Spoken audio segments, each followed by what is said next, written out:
Hi, OCF family. This is Pastor Carlos, and I have the honor today of sharing some thoughts with you about Good Friday.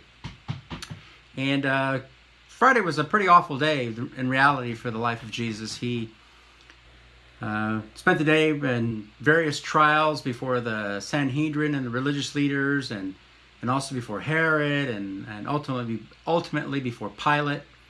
So he endured a bunch of false accusations and insults, and people struck him, and Pilate, of course, sentenced him to be flogged, that's whipped, and to be crucified. And so I want to just share some important thoughts, I think, that are helpful and encouraging and instructional to my own heart, and I pray that they're an encouragement to you as well. Now, historically, we don't know for sure that if Jesus' crucifixion was on a Friday, but most of the evidence suggests that it is. Of course, that's not what's most important. What's most important are the implications of Jesus' death, how it's changed our lives and how it's changed human history. The Old Testament scriptures talked a lot about Jesus' suffering and his death, and Jesus himself talked a lot about his impending death, and it puzzled the disciples, because they thought for sure they were on the victory road, and that victory looked like him conquering the Romans, but that wasn't the victory that Christ was working towards. Also, the fact that the apostles and the followers of Jesus later on understood that Jesus' death and his suffering had great meaning and great impact upon their lives. And of course, that reality, the power of the gospel, has been handed down to you and I. So we have been freed from the power of sin, from the consequence and the dominance of sin and the ignorance that sin brings into our lives through the death of Christ. You and I have been able to relate to God in a way we would never been able to if not for Christ dying in our place. And so that's why the Bible uses words like Christ was our substitute. He was the ransom. He ransomed himself, gave himself in order to ransom you and I from sin and from death and the judgment of God.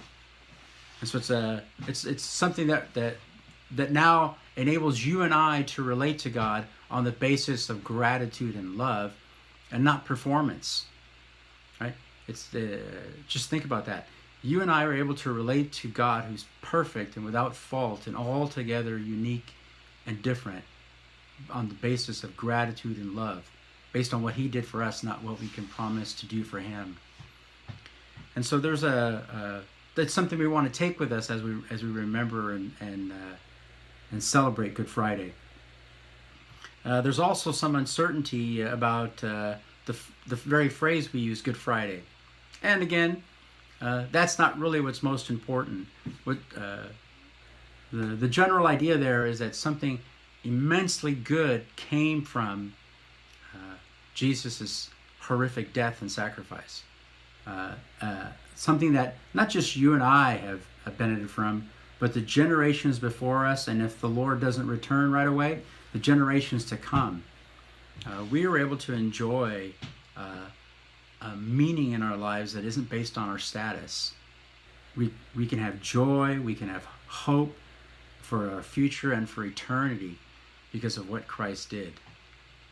And so it's a powerful reminder that Christ gave his life to glorify the Father and to draw us in so we could share in that glory. So there's Romans 8:28 says, "And we know that for those who love God, all things work together for good, for those who are called according to his purpose."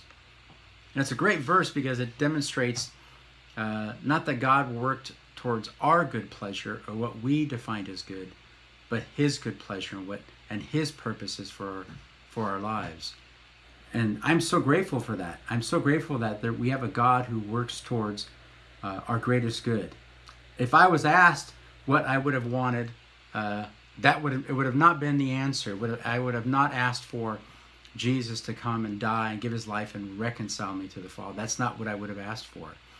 And so that brings me to a great conclusion, that one day I'm going to praise God for all the unanswered prayers, all the things that he didn't say yes to because his purposes are better than mine. And what's my greatest evidence for that? Well, my greatest evidence for that is the cross. In the cross, God demonstrated himself to act in the best interest of people who, by and large, reject him.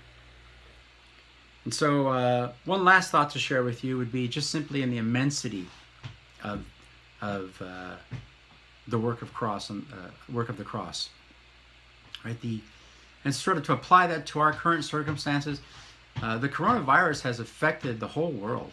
But the truth is there are certain countries in which nobody's contracted this virus.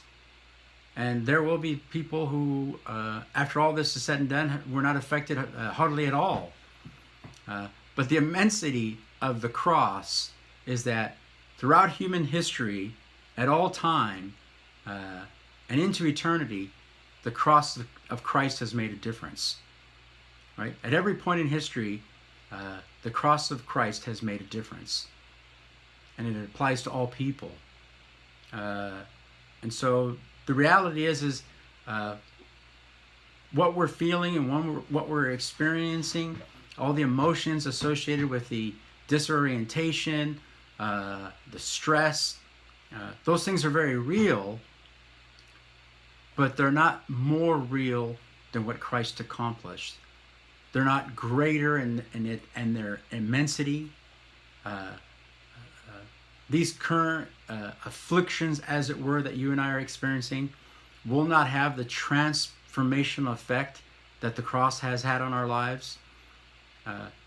This pandemic will pass, and perhaps in the future another one will come, and it still won't compare. Even if you were to combine all the pandemics that ever existed, they won't compare to the immensity of what was accomplished on Good Friday. And so I'm not asking you to minimize or dismiss all the things that you're experiencing. I'm just asking you to hold them in comparison to the immensity of what Christ has accomplished, and be encouraged by the reality of what Christ has done cannot be taken from us. And so it's right, it's only right, it's only good, it's only sensible that we would stop and remember the cross and his subsequent resurrection and all that's been accomplished for us through that. So just to summarize quickly, Christ made a way for us to relate to the Father by overcoming sin and death. We've experienced a God who will act in our best interest to the greater good, not always what we want, but to fulfill his purposes. And lastly, there is nothing that compares to the immensity of what Christ has done, and that it's more real than the reality of our current circumstances. God bless you, and have a good Friday.